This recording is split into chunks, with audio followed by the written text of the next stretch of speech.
Hello, my name's Dave Emory, and this is side one of For the Record program number 714, Interview with Russ Baker. This program is being recorded on May 31st of the year 2010. Once again, it is my pleasure and privilege to bring back to our airwaves Russ Baker, the author of Family of Secrets, The Bush Dynasty, America's Invisible Government, and the Hidden History of the Last 50 Years, a book that deserves all of the accolades it receives on its cover, endorsements from people like Bill Moyers, Gore Vidal, and Dan Rather, among others. Russ, welcome back once again to our airwaves. Thanks, Dave. Glad to be back. Something that is portrayed in our media as proof positive that American democracy works and proof that our vigorous Fourth Estate is right on the job and seeing to it that the would-be malefactors will never get too far, because the cleansing light of truth will be shown upon their misdeeds. And so that is Watergate. And yet Watergate is something very, very different than what the public has been told. You present indications that Watergate was, in fact, very different than what the public has been led to believe. And let's plunge right in. Watergate. How would you approach it? Well, you certainly approach the subject at great length and in great detail in Family of Secrets. How do you think the best way of representing that on the air would be? Well, let me start by saying that, again, just as with the Kennedy assassination, I never imagined that I would have anything on Watergate in a book trying to explain George W. Bush and what happened to the world as a result of his ascension. I also never imagined that I would have to rethink my assumptions about either the Kennedy assassination or Watergate. But in following these strands into what I discovered to be essentially a secret history of the Bush family and of the elites with which they were connected, I came upon material relating to Watergate, suggesting that something else was happening there.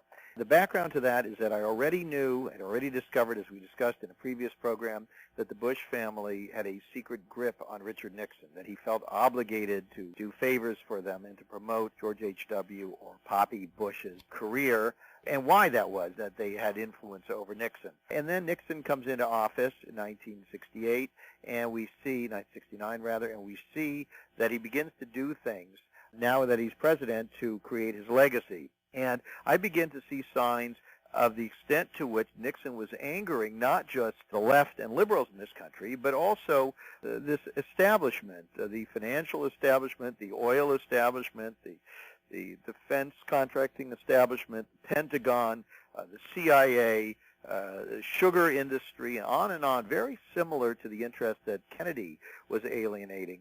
And so I wondered, well, George H.W. Bush, I already have established the high probability that he was serving in very profound domestic covert operations on behalf of intelligence agencies long before he was named director of the CIA under Gerald Ford.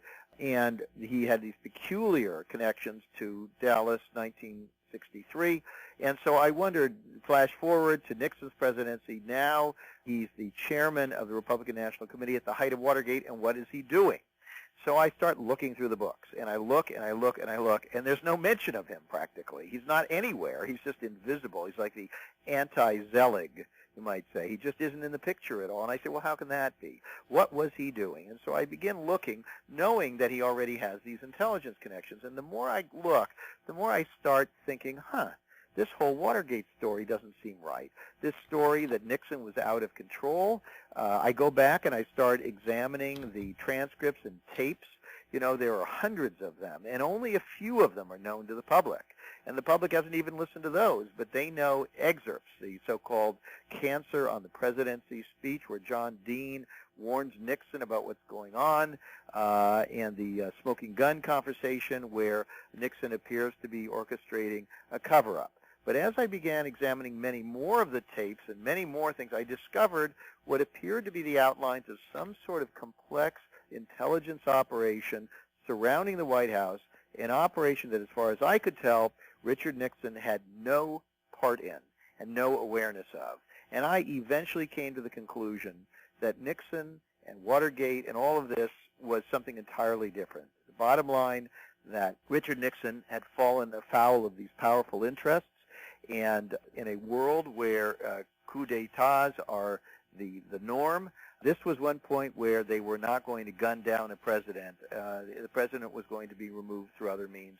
And as I establish in chapter after chapter in the middle of Family of Secrets, there are the very strong indications that this intelligence operation was designed to basically mire Nixon in scandals that were not of his making and then leak those scandals to cooperative journalists and thereby weaken and, if necessary, destroy his presidency and force him from office to be replaced by more pliable individuals, and that is exactly what happened. One of the things that you talk about in Watergate, in your analysis of Watergate, is the intelligence connections of the people involved. Now, it's pretty well known that people like E. Howard Hunt and James McCord and others had backgrounds in the CIA, but you talk about how the available evidence suggests very strongly that they were what is known as sheep-dipped. Develop that for us, if you would. Well, you see, the key thing that you have to understand about intelligence operations is they're sophisticated, and they're complex, and they're well thought out, and they're layered, and they're intended never to be discovered.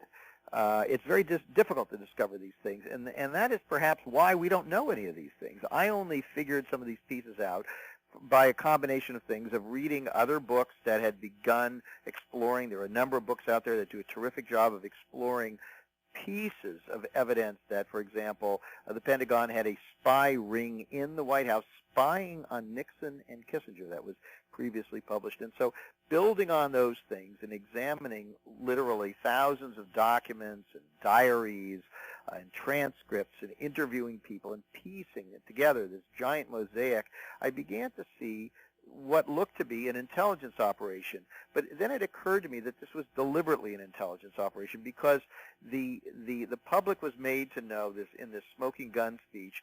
Nixon basically supposedly is ordering the CIA to tell the FBI to back off its investigation of the Watergate burglary because of national security. The implication is that whatever was going on had been ordered by Nixon, and now he was orchestrating the cover-up.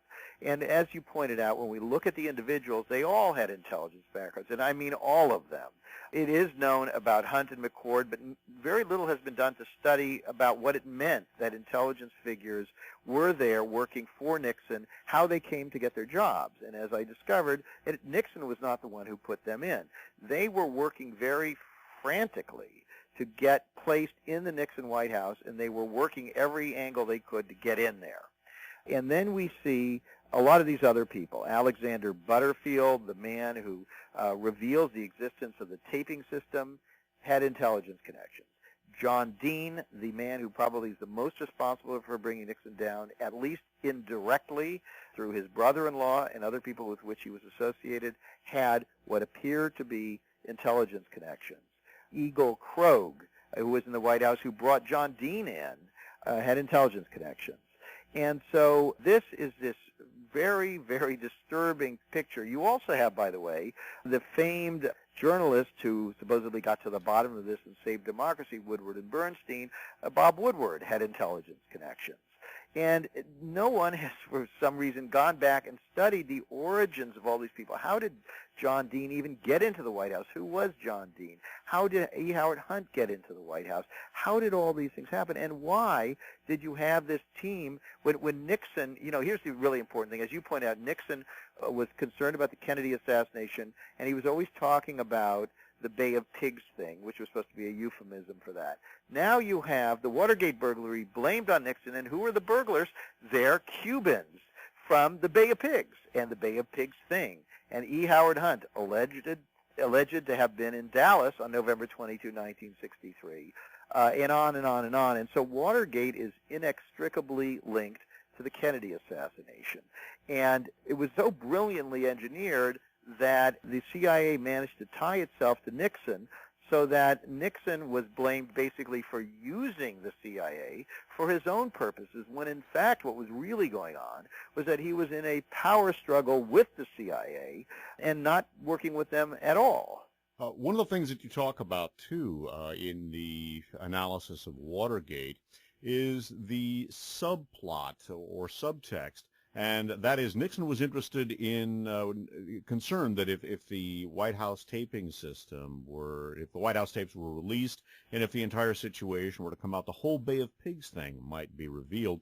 And you point out that many of the same people, we've already talked about Nixon in Dallas, Texas on November 22nd, 1963, that a great many of the other people also have histories running back to Dallas. We were touching on, and I'd like to develop a little further, Leon Jaworski, who replaced Archibald Cox himself, JFK's Solicitor General. Tell us about Leon Jaworski and the networking, going back to the all business, as they say in Texas. Right. Well, basically, Nixon couldn't have been brought down if a whole bunch of things hadn't happened. You needed aggressive reporters. You needed aggressive prosecutors. You needed aggressive people in Congress looking into this. And so what I do in Family of Secrets is I go in great narrative detail. Somebody described Family of Secrets as Robert Ludlum on steroids. And I don't know if that's right, but I did try to write it a little bit with the feel of a thriller because that sustains people's attention through all of these complicated twists and turns. And so what you see is that all of these elements that came together were crucial for Nixon's demise, and they also were crucial because they all had these intelligence connections. And as you mentioned, Jaworski had intelligence connections. He was a Texan, and he was again a good friend of George Herbert Walker Bush, who at the time is sitting over at the Republican National Committee while all this is unfolding. And Jaworski was from Texas. He was involved with them, and as I reveal in Family of Secrets, his law firm was involved with a CIA-funded front years earlier. And going all the way back to the beginnings of his career, World War II, he was asked to go to Nuremberg to work in the prosecution there, as were other Texans. And you might ask why Texans in particular, and this would have to do with their own intelligence connections and the objectives of a prosecution of war crimes not discussed again in the conventional histories, which is that the Nuremberg trial, just like the occupation of Japan, were not principally in the minds of the powerful for the purpose of justice. That's the way what the public was told, but they were for the purpose of strategic gains. And one of the most important gains was intelligence gains and access to information that in turn could lead to resources. This is how the world works. This is how things are run. And so some of these Nuremberg staff, such as Jaworski, with their intelligence connections, were very likely trying to find out where Nazi loot and assets were to be found. And in Family of Secrets, as you know, I go into a whole chapter about the Japanese gold and the likelihood that Central Intelligence Agency was connected with trying to discover where all these resources were so that these unreported treasure could be used for other purposes. By the way, the Seagraves text, Gold Warriors, is one that I've dealt with extensively on this broadcast, including a couple of interviews with the Seagraves proper. So when we get into Harken Energy, which appears to be a money laundering vehicle par excellence, we can reference that subject. But again, Jaworski and the Texas Court of Inquiry and Robert Story. And right, there was an attempt originally to sort of hijack the investigation of the Kennedy assassination, and there was an effort to create a Texas-based investigation.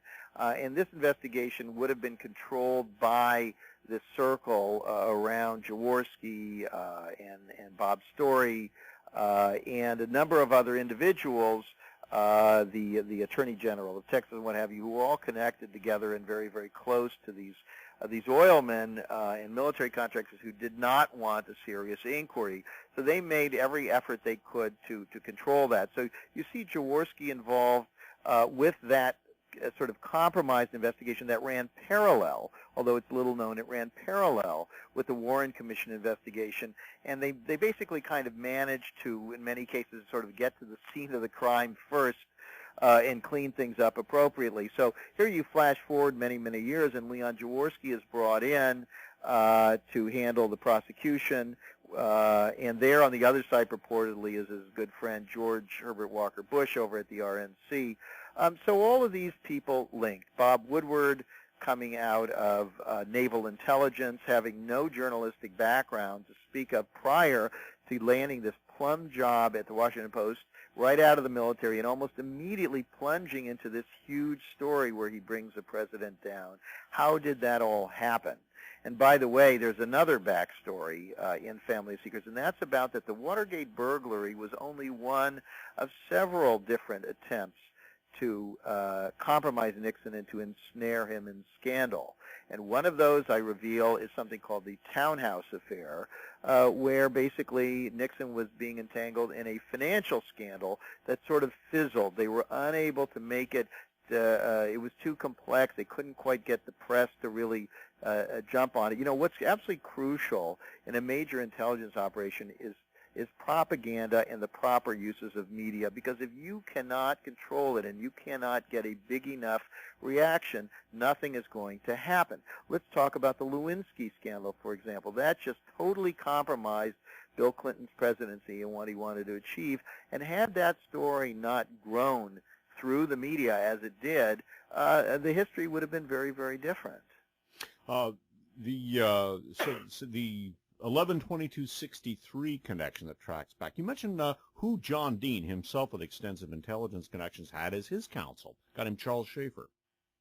Well, that's right, and Charles Schaefer had his own connections to the intelligence agencies, and his brother-in-law, Dean's brother-in-law, had some interesting connections there. The brother-in-law, with whom he remained very, very close, and who was advising him in that period prior to his getting the job in the White House, not only the intelligence connections, but also worked for a senator from Oklahoma who was basically kind of the power behind the throne, behind LBJ in a sense, Senator Robert Kerr, who was also described as the father of the oil depletion allowance. So again, we have this circularity where the same sort of, you see, you can't look at intelligence operations, you can't look at these agencies as free agents, because they're not. They're very much working for these powerful private interests. And the proof of that is in the creation of the CIA itself. Very few people know this, but if there was a single person responsible for the creation of the Central Intelligence Agency in the aftermath of World War II, it was a man named Robert Lovett. And Robert Lovett was, again, a business partner in Brown Brothers Harriman investment banking firm with Prescott Bush. And he was at Yale, and he was in Skull and Bones. And so, again, we see these same people, these same circles, these same interests, creating these apparatuses, but it wasn't so much the CIA doing what they wanted, it was the people running the CIA being handpicked by these private interests to serve them. A little more nomenclature here, because again, these are names that are quite well known to an educated person, particularly someone who lived through these events, but the sub rosa contexts do not generally get discussed. And in Family of Secrets, part of the subtitle of which is the hidden history of the last 50 years, you bring a lot of that hidden history to view. Alexander Haig, how does he track back to the whole Bay of Pigs thing? Oh, well, that's another one. I mean, Alexander Haig, we now know, and there's a fine book out now called The 40 Years' War, which goes into the rise of the neocons, and about Alexander Haig. Alexander Haig was a military man who managed to get in and work for Nixon, first for Kissinger and then for Nixon, and was actively, I think, undermining them. Seemed to be aware of this military spy ring in the White House, stealing documents from the National Security Council and channeling them back to the Joint Chiefs of Staff so they could monitor what Nixon and Kissinger were up to.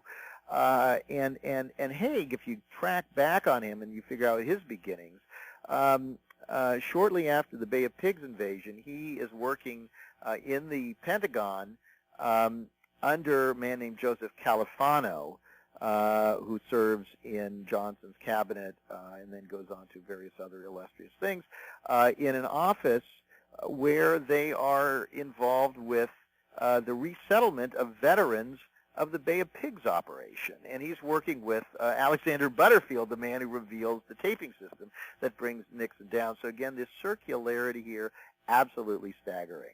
Another of the Watergate figures that whose hidden history you reveal is Jeb Stuart Magruder, and in particular, people who were of the Vietnam generation and remember one of the lions of the anti-Vietnam War movement, the Reverend William Sloane Coffin of Yale, might be surprised to learn about Coffin's hidden history and how he dovetails with Magruder and company.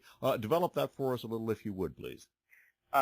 Magruder, if people are not familiar with him, is another crucial figure in Watergate, basically his testimony helping to hang Nixon because, you see, they were able to trace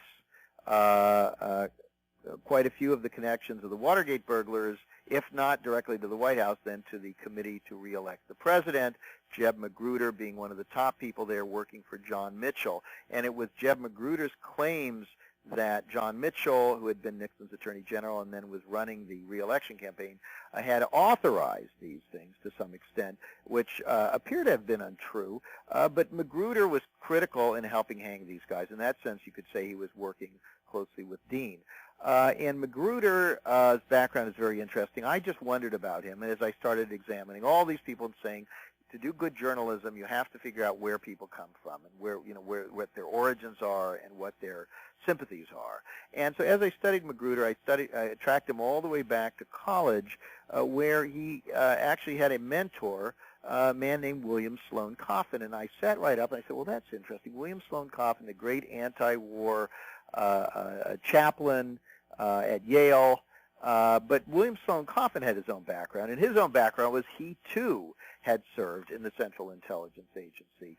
And I'm not questioning his bona fides with the anti-war movement. I have no idea what he was thinking or how sincere that was, but the fact is that he has admitted that he served in the Central Intelligence Agency, and he was basically the advisor to young Jeb Magruder when he was just starting out. And again, maybe that's a coincidence, but that's very, very interesting because statistically, of course, the vast majority of people are not connected one step away from the Central Intelligence Agency. But in this case, all of these people are either Central Intelligence or one step removed.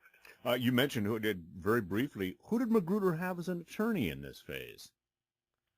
Who did Magruder have? Bierbauer, the guy who was, right. Southern Air Transport, very right, well known to young for listeners. CIA fronts, that's yeah. right.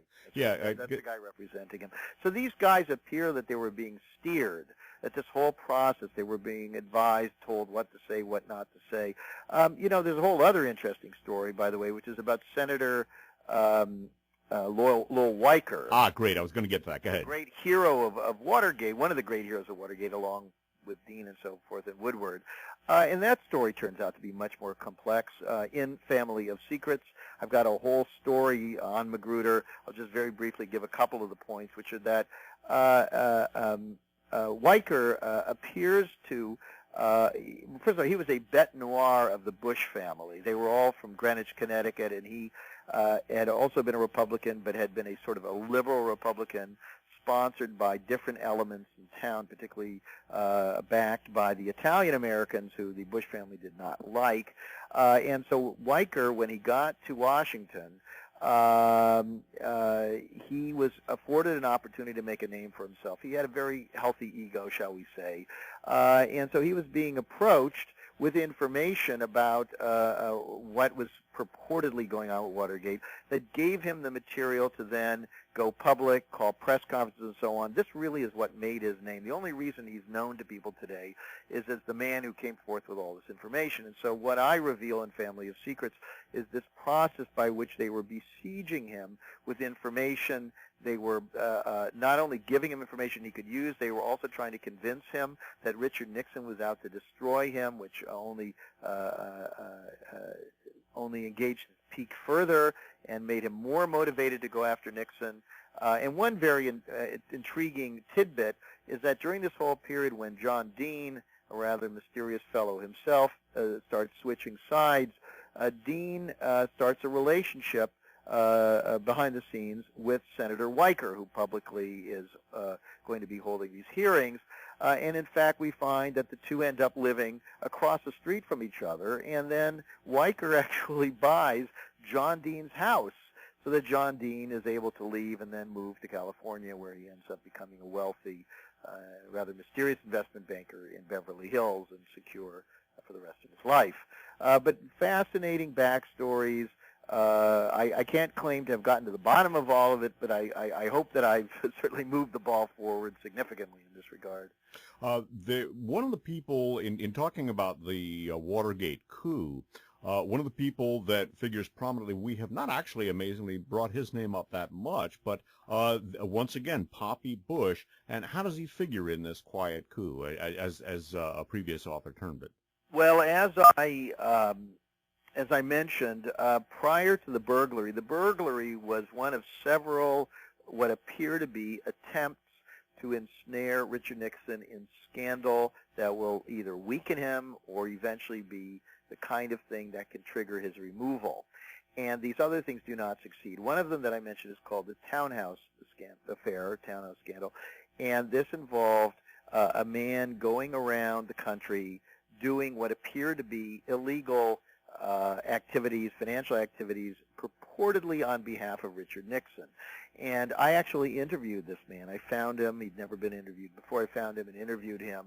And he indicated that he'd always been mystified why he was being asked to do these things in Nixon's name, because he said it seemed crazy. It seemed more likely to hurt than to help Nixon. So I began thinking, well, then why would Nixon ask him to do it? And of course, it turned out Nixon didn't ask him.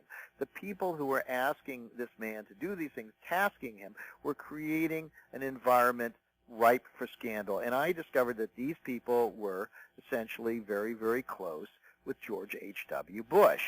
So we have a whole backstory to relationships of these people who are concocting this illegal thing for Nixon, and that's key. And I think one of the things we discover in Family of Secrets about George H.W. Bush is really how incredibly careful he has been throughout his professional life to keep his fingerprints off everything. And if you flash forward to when he's vice president during Iran-Contra, and you'll remember that he made the improbable claim that he didn't know about any of it, that he was, quote, out of the loop. Well, he was certainly not out of the loop. He not only was vice president, but Reagan ceded huge swaths of territory to Bush, because by then, of course, he was supremely well connected and so forth, and so covert operations were very much an area for him. But he did manage to keep his fingerprints off things. There were very few transcripts showing him saying anything or doing anything. He always managed to do things sub rosa. And so that's what you're seeing in Watergate. You're seeing, here's a man with what appears to be a documented background with the CIA. Now he's in the RNC. There's a CIA operation going on with Watergate, and there's no mention of what his connections were. We see scandals preceding the burglary, again, CIA-type connections, and we see people connected to Poppy Bush. In fact, one of the people, the architects of this thing, a fellow, again, who's I don't think ever been written about before, and I interview his relatives, and they describe how he was so close to Bush that they corresponded over the years. He would come to family barbecues and what have you, and this was the man who was setting in motion a precursor to the Watergate break-in. And we have been speaking with Russ Baker, the author of Family of Secrets, The Bush Dynasty, America's Invisible Government, and the Hidden History of the Last 50 Years. In our last few seconds, give us the websites, Russ. Okay, familyofsecrets.com. That provides links where you can go to order Family of Secrets. Also, our nonprofit investigative reporting site, whowhatwhy.com, whowhatwhy.com. This is our endeavor to begin investigating current events from now on into the future, supported with public donations. And we have been speaking with Russ Baker. This concludes Side 1 of For the Record program number 714, Interview with Russ Baker. This has been recorded on May 31st of the year 2010. For Russ Baker, this is Dave Emory saying thanks for listening.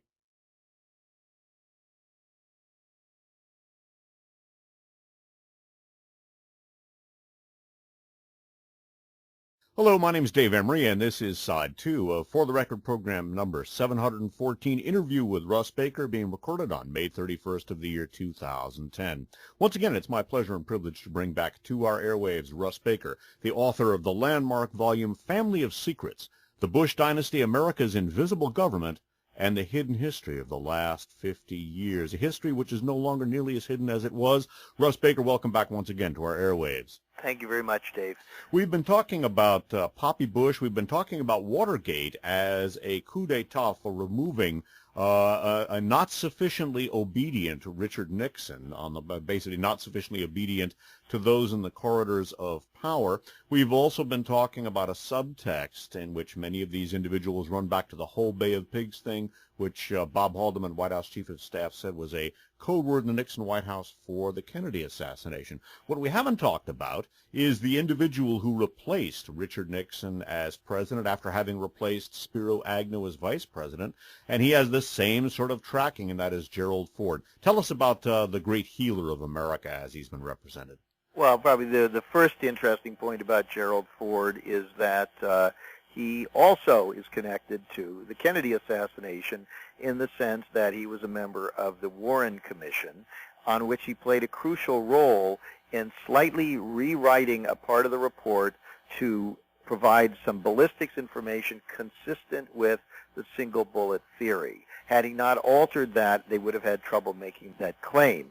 So Gerald Ford, a very interesting figure, and by the way, flash forward a number of years to his funeral, where one of the people eulogizing him was none other than George Herbert Walker Bush, who talked about how Ford was a great man, and the example he gave was Ford's role on the Warren Commission in advancing the conventional Oswald did it alone narrative. And so that was rather strange that people thought it was strange that Mr. Bush would make this almost inappropriate thing at this funeral and talk about such a controversial thing.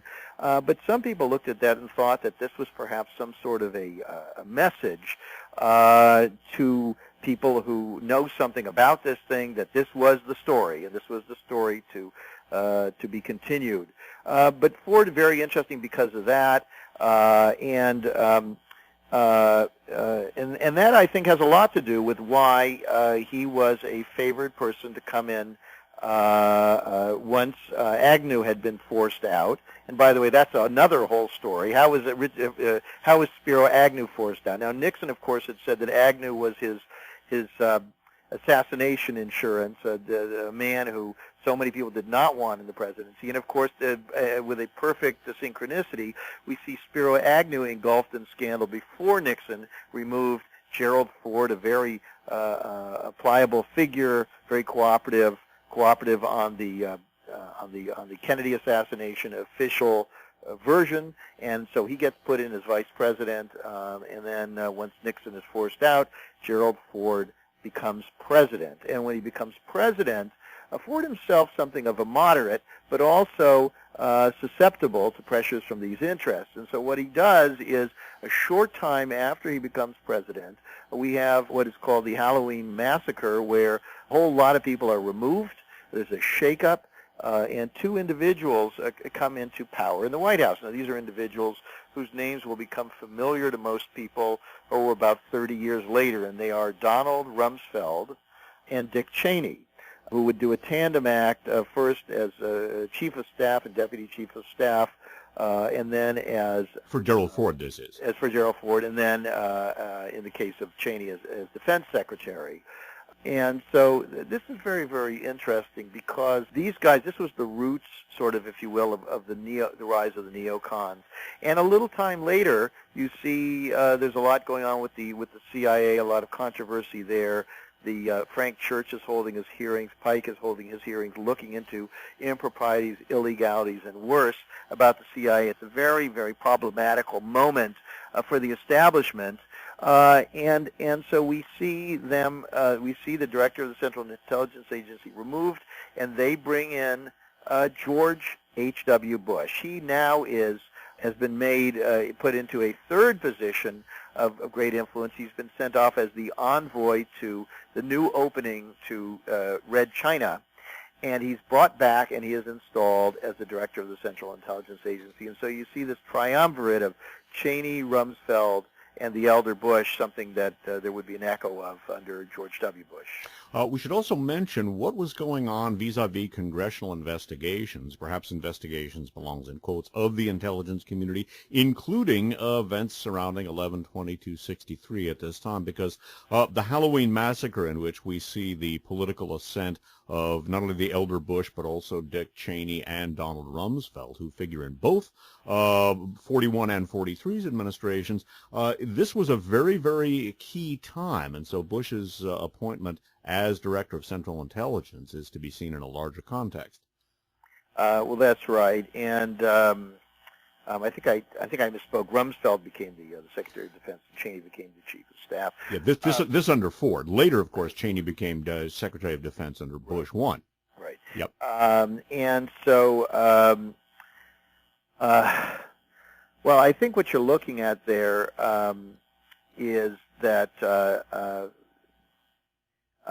As I said, Ford was very much susceptible to these kind of pressures, but the bigger picture was that Watergate, although I do think now that that was essentially created for the removal of a president, and it did, by the way, represent a radical swing to the right. Under Ford, this group began carrying out a number of policies. It was retrenchment on détente, the policy of extending a hand to the Soviets and trying to settle things peacefully. There was a return very much to the arms race and away from the arms limitation talks, strategic arms limitation talks, and so there was very much of a swing to the right. Also in the CIA under George H.W. Bush, they created what they called the Team B, where some of the analysts in the CIA had been saying that the Soviet Union was not all it was cracked up to be. It was not anywhere as big or as powerful a threat as it was made out to be. This was, of course, very alarming to all of the arms manufacturers who depend on the constant state of fear. But so he created Team B, an alternate analysis which speculated much higher rates of Soviet armament and overall threat level. So, but what was also going on at this time was Watergate had unleashed some unseen things, including revelations about CIA improprieties. And so a number of things began coming out about illegalities, about the CIA having illegal domestic operations. And that's crucial, of course, if you look back at 1963, because the CIA was not supposed to, by its charter, to operate domestically, and yet it clearly was in violation. And many, many other things, illegal wiretapping and spying on journalists and other people, all kinds of things. This was called the family jewels when they were first revealed in the press. And so there was a clamor for a house cleaning, for investigations. These hearings were convened, but as, or perhaps even more importantly, they began looking, when they were looking at the notion that the CIA was out of control, not functioning properly as it should in a democracy, serving the interests of the people through its elected representatives, but doing whatever it wanted. They began looking at its role in activities overseas, including coups and assassinations. And once that door was opened, there began being calls for a new look into the assassinations in the United States. And so what you saw eventually was the convening of the House Select Committee on Assassinations. And this was a big, big problem. If you are to assume that, based on all of this evidence, that the Kennedy assassination and Watergate were linked, that a lot of the same figures show up in them, now you have an investigation which threatens to perhaps get to the bottom of all these things. And so here comes George H.W. Bush, and he is in charge of the agency, and he's going down to Capitol Hill to testify and to explain that, no, they didn't do anything wrong, and yes, they're doing whatever they can to correct any sorts of problems. So it was a very, very important moment. And we should also note, once again, that the people who are sitting on top of things here, such as Gerald Ford and George H.W. Bush, are people with a vested interest in seeing to it that that the cover-up continues.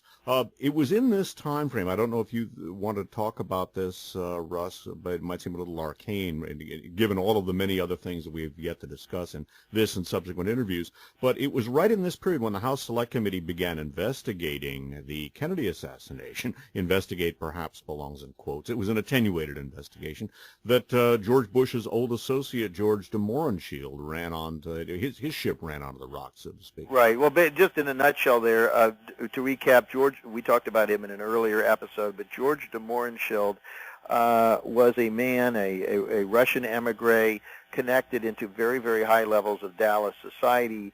He appeared to have some sort of an intelligence portfolio. He was essentially Lee Harvey Oswald's handler. He was a man who was deeply involved in Lee Harvey Oswald's life for 6 months out of the year prior to the Kennedy assassination.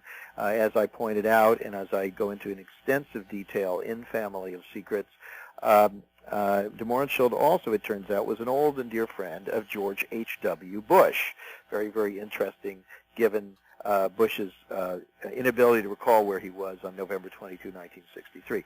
In any case, de Mohrenschildt resurfaces in 1976, rather 76. Bush is now CIA director, and this is all told at much greater length in Family of Secrets. But basically, a letter arrives at CIA headquarters for Director Bush. It is from this man, George de Mohrenschildt, and he seems to be distressed and seeking help from Mr. Bush. Now, the staff, the secretaries and what have you, of course, don't know anything about any of these things, and so they read this letter and they assume he's a crank. But just to be safe, they don't want to make assumptions. They forward it to Director Bush with a note saying, "Do you by any chance know this man?" And he's in a box because if anybody were to look into it, they would find out that he did know him, that they knew each other for decades, and were connected through Bush's roommate at prep school, who was essentially the nephew of Mr. de Mohrenschildt. And so he says, "Well, yes, I do know this man. I haven't seen him over the years." He writes in this note, he had some connection to Oswald. I don't remember the details, and of course that just staggered me, David, because I looked at that and I thought, how could the head of U.S. intelligence not even be curious how his own friend was connected to the man who had shot the 35th president of the United States? And so I was staggered by this. And so that seemed very strange to me. But in this letter, he says, I do know him. I haven't seen him for years. And then he writes a letter back. And curiously enough, the director of the Central Intelligence Agency types this letter himself. He doesn't want someone else to type it. And the letter, which has come to light, basically, de Mohrenschildt says, "Dear George, I'm worried. Perhaps I've been indiscreet in talking too much about Lee Oswald. I feel that there's a net closing in on me," and I'm paraphrasing here. And he says, "But, I'm an old man. I can't do anybody any harm. Would you please see to it that this net is removed?" He basically says, "I'm scared." And Bush writes back to him a note that he obviously realizes will be in the files, and he says, "Dear George, I'm sorry, you must be upset about the death of your child, but, I looked into what you're saying, and I checked with the FBI, and as far as I know, nobody is looking into you. There's no interest in you, so don't worry about it." And that is the last communication between those two men. Within a short time, George de Mohrenschildt is committed to a mental asylum. He's given shock therapy treatment, reduced to something of a shell of his own self. A little while later, he tries to flee the United States to begin telling his story about what he says he knew about the Kennedy assassination and the alleged involvement of the Central Intelligence Agency. When he gets back to the United States, he heads to a mansion in Florida where his daughter is staying, and a journalist working for the Reader's Digest, a publication that was closely associated with the Central Intelligence Agency and the FBI, very avid in support of their causes, sends a journalist to interview, quote-unquote, interview George de Mohrenschildt just prior to the House Select Committee investigator getting there. And that day, George de Mohrenschildt is interviewed. He seems to be in a very good mood. He goes home to the house for a lunch break. Purportedly is told by his daughter that the investigator from the House Select Committee is there to see him. He says, "Great, I'll see him after lunch." A short time later, when the domestic staff go into the house, they find that George de Mohrenschildt is dead with a shotgun blast to the head. Yep, supposedly a suicide, but a lot of people wonder in that context briefly, the MK Ultra mind control programs aimed at getting people to do just that sort of thing. There's also a time-worn technique where you shoot somebody in the back of the head with a small caliber weapon, then you then you put a shotgun in their mouth and it obscures what is actually an assassination. And as we talked about it for the record 712, the networking between the Bush milieu and the de Mohrenschildt milieu goes all the way back to the pre-World War II period. De Mohrenschildt knew Jad the Bouvier family as well.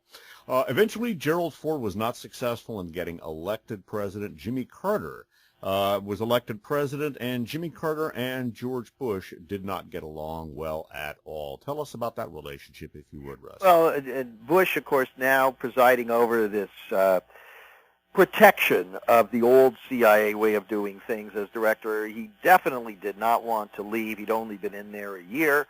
Carter came in, and Bush actually flew out to Plains, Georgia, to try to convince the president-elect to keep him on. Carter refused, and so Bush returned to Texas with some sort of peculiar activities with a bank's London office. But in any case, in the meantime, Carter began attempting to reform the agency. Again, this was on the heels of the Church Committee hearings, and he brought in his old chum from the Naval Academy, Stansfield Turner, who really began trying to take that place apart. And particularly, they were firing a lot of the people doing these unauthorized or uncontrolled covert operations. And this was, of course, Mr. Bush's area. And so there was tremendous anger, animosity, and alarm. And what began, which I describe again at some length in Family of Secrets, is another effort to control the president. And this time it's Jimmy Carter. And we see Jimmy Carter and his milieu being ensnared in scandal. And this time it's a financial scandal, but a more lurid type involving some big banks, lavish parties, Middle Easterners and Pakistanis, and financial compromises of a type that's very, very difficult to recover from.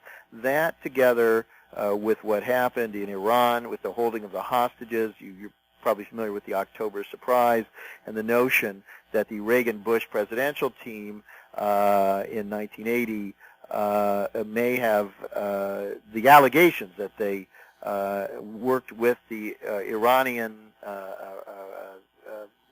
radicals to perpetuate the state of affairs with the hostages being held. As we do know, in fact, Carter tried desperately to get the hostages back, failed, lost the election. Reagan and Bush triumphed, and immediately the hostages were all released. And so we see once again another president of the United States not playing ball with these guys to his peril. We should also note Carter was pushing for energy conservation, too. That didn't sit well with the petroleum industry, whose water carrier, in a sense, George H.W. Bush certainly was. And by the way, we have gone into the October surprise at great length. Something you went into that I did not know, though, Russ, when in talking about the Iranian situation, and that is that Poppy Bush and his milieu appear to have been involved with the Shah coming to the United States, and that, of course, was sort of the match that lit the entire hostage crisis. It was. Well, that's right. You see, the Shah of Iran. We'll talk about this in a later segment. The Shah of Iran, Ferdinand Marcos, many of these are some of the most heinous and brutal, absolutely brutal, murderous dictators who stole enormous amounts of money from their people and unleashed tremendous poverty and unrest and cataclysm. These people were friends of these elite banking interests in the United States. They parked their money there with the Rockefellers, Chase Manhattan Bank. They did business, the oil business with these folks, resource business. They were all part of the same club, basically.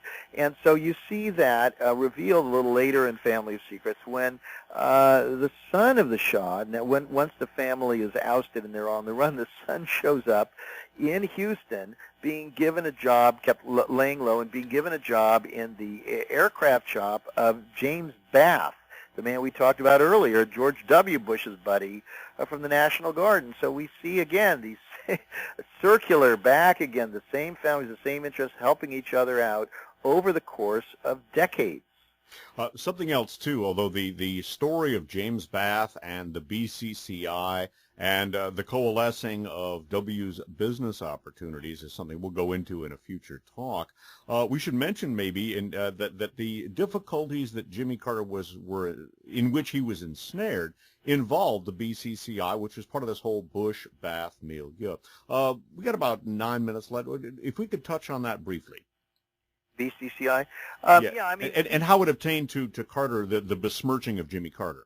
Right. I mean, BCCI, the Bank of Credit and Commerce International, this is a story that anybody over a certain age should remember, although I'm finding increasingly that people have forgotten about this. This was the largest banking scandal, I would say, in world history, and I don't think anything has come close to it. And it involved a very mysterious entity that I don't think anyone's really gotten to the bottom of. It was purportedly started by this Pakistani man, and it grew to the point where they had branches in hundreds of locations around the world. And eventually this mysterious BCCI was doing business with everybody. They were supposedly laundering money for intelligence agencies ranging from the CIA to the KGB, for Middle Eastern terrorist organizations. They were working with Swiss banks. They were working with dictators. I mean, it was just this incredible sort of free-for-all. And they also had important links in with the Saudis and other key players in the Middle East. And so BCCI was also very much in the influence game. They were paying people off. They were blackmailing them, what have you. And so before BCCI came tumbling down, Jimmy Carter was ensnared in something. Well, he wasn't ensnared because he really does seem to be a guy who is incorruptible. But when they couldn't get to him, they went to people around him. And just to deviate for a moment, his brother, you may remember Billy Carter, where he was ensnared in something with CIA operatives and the government of Libya, something that deeply embarrassed Jimmy Carter. But they did the same thing with a fellow named Burt Lance. He was Jimmy Carter's close friend, and he was his budget director and key advisor.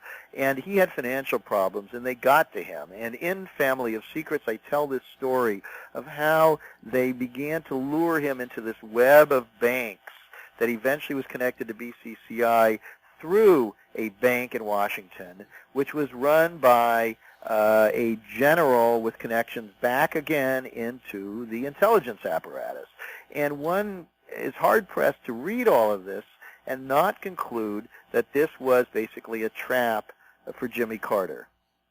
You mentioned that Jimmy Carter once again was trying to bring the intelligence community to heel. Of course, it's pretty well known to students of the intelligence community that Admiral Stansfield Turner, whom Carter appointed to succeed George Bush, basically fired a lot of the old black ops guys, but an awful lot of those black ops guys then reassembled as part of Spooks for Bush. Tell us about when George Bush was challenging Ronald Reagan for the Republican nomination in 1980. Right. I mean, Reagan had a tremendous amount of appeal. He'd already been governor of the most populous state. He was a movie star. He was incredibly charismatic and great on the stump. And he was well-liked by a number of independent, very wealthy Republicans, notably from California, or car dealers and what have you. So he had his own sort of independent base. George H.W. Bush was very much the candidate of the establishment, of the Wall Street elite, of the military-industrial complex, and particularly, of course, of this cadre in the Central Intelligence Agency. And so, you're right, there were people at CIA headquarters who had stickers on their cubicles that said "Agents for Bush." And so he was running for president, but he was not a good candidate on the stump. And try as he might, he could not quite beat Reagan. And so Reagan very mysteriously, this is something else that, boy, I hate to say that everything hasn't been investigated, but it really feels like everything hasn't been investigated. And that is why I've started whowhatwhy.com, our nonprofit investigative reporting site. We're just at the beginning now, trying to raise money for the public, but we want to get into all these things because we don't think that the media are covering so many of the major events of our time in a proper way. But in any case, looking at this thing, what happened there, Bush Reagan disliked Bush, Bush disliked Reagan, and yet when Reagan won the nomination, he not only chose George H.W. Bush as his vice president, but he took Bush's campaign manager, James Baker, as his campaign manager. And this is highly... You mean William Casey? Excuse me? William Casey. Well, William Casey and James Baker. Uh-huh. And then, of course, William Casey becomes Reagan's CIA director. But, and Casey with his Wall Street CIA connections. But James Baker was also a key part of the team running one was the chairman and one was the campaign manager. Oh, okay, all right, I stand corrected.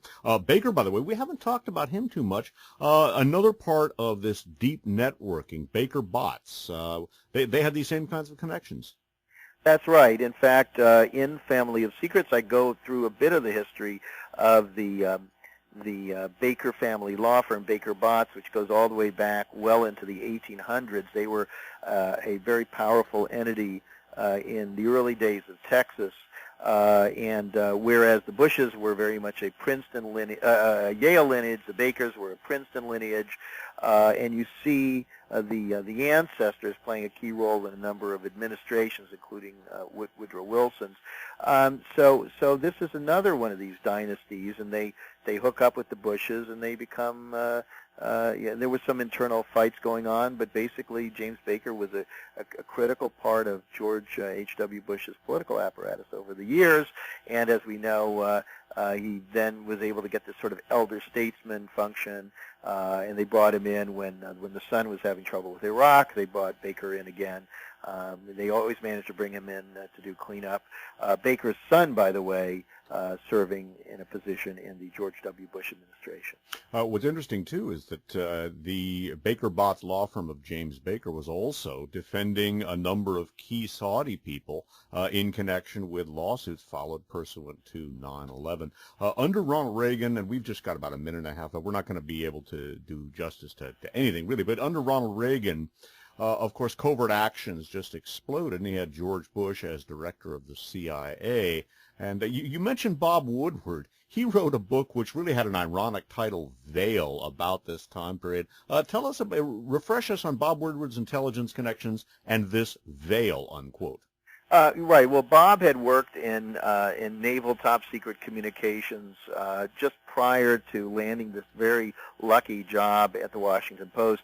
As I reveal in Family of Secrets, he appears to have been bootstrapped in there by powerful sponsors, people in the Nixon White House helping him actually get his job, and even possibly a man who was the president of the Washington Post who'd come. His prior job had been Secretary of the Navy. So very, very interesting background there. Under the Reagan-Bush years, he begins getting this exclusive purported access in the White House. He does this book, Veil, based on a so-called supposed deathbed conversation with William Casey, utterly unverifiable. I remember asking Woodward how it was that with all of his stuff about the intelligence agencies and Reagan and Casey, there was almost nothing in there about George H.W. Bush. And he said, how did Bush put it? He was out of the loop, and that was good enough for him. And, of course, this was as Bush was running successfully, finally, for President of the United States. Bush won. Want to know more? Family of Secrets, The Bush Dynasty, America's Invisible Government, The Hidden History of the Last 50 Years, authored by Russ Baker. RussBaker.com and Amazon, or as they used to say in the old days, I'm not even going to attempt, but any place that sells good books. They used to have a wonderful little catchphrase for retail outlets back in 50s radio. However, this concludes Side 2 of For the Record program number 714, interview with Russ Baker. For Russ Baker, this is Dave Emory saying thanks for listening.